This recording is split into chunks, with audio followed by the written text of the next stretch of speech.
आज आपण पक्षाध्यक्षांची भेट घेतलेली आहे। नेमकं भिवंडी संदर्भात त्यांनी काय उत्तर दिलं आहे आणि तो आपला समाधान सगळ्या भिवंडीच्या नेत्यांचा झाला आहे का? असा काय मोठा काय विषय नाही आहे।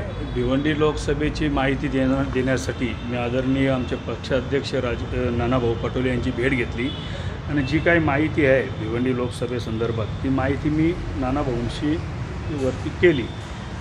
करत असताना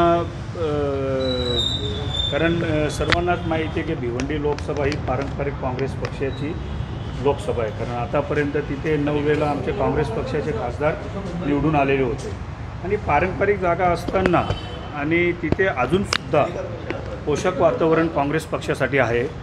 तर मी आदरणीय आमचे प्रदेश अध्यक्ष नानाभाऊ पटोले यांना भिवंडी संदर्भात माहिती देण्यासाठी आलो होतो की एकदा अजून महाविकास आघाडीच्या नेत्यांची बैठक घ्या आणि भिवंडी लोकसभेची जी जागा ही राष्ट्रवादीला सोडलेली आहे याच्यामध्ये पुनर्विचार करावा, याच्यासाठी चर्चा केली। का आपण प्रचाराला राष्ट्रवादी काँग्रेसचे जे उमेदवार असतील त्यांच्या लागणार आहात? त्यांचं आता नानाभाऊ बोलले की सगळ्यांनी मिळून उमेदवाराचा प्रचार करायला पाहिजे, एक गोष्ट, आणि आपण अपक्ष उमेदवारी अर्ज दाखल करण्याचा मानस अजूनही सोडलेला नाही।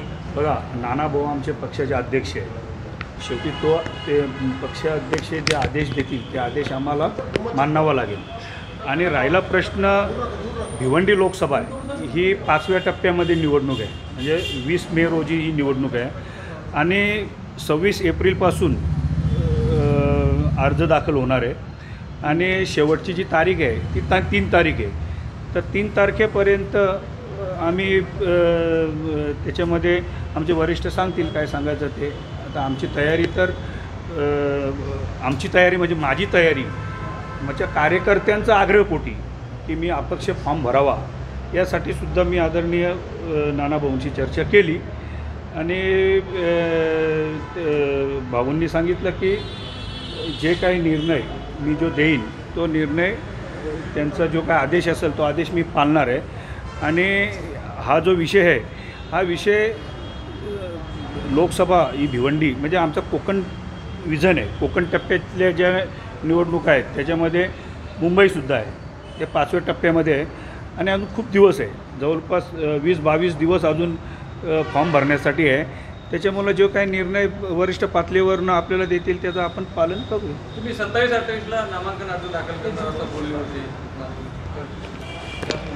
27 किंवा 28 तारखेला कार्यकर्त्यांच्या आग्रहपोटी ही मी फॉर्म भरणार आहे आणि त्याची तारीख 27 म्हणजे 30 तारखे म्हणजे 26 तारखेपासून तर 30 तारखेपर्यंत या कालावधी मी माझं अर्ज मी भरणार आहे।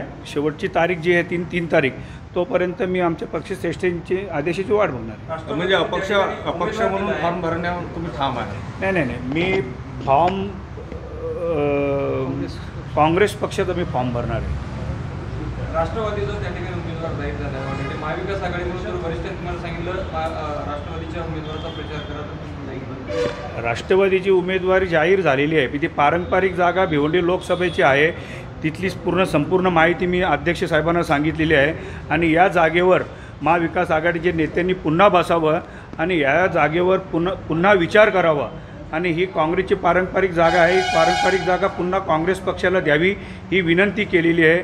मी तर अजून आमचे महाविकास आघाडीचे राष्ट्रवादीचे नेते आदरणीय शरदचंद्रजी पवार यांनासुद्धा मी विनंती करतो की ही पारंपरिक जागा आहे ही काँग्रेस पक्षाला द्या आणि आमच्यावर तुम्ही आमच्या डोक्यावर एक आशीर्वादाचा हात द्या आणि आम्हाला ती पारंपरिक जागा ती आम्हाला लढवू द्या।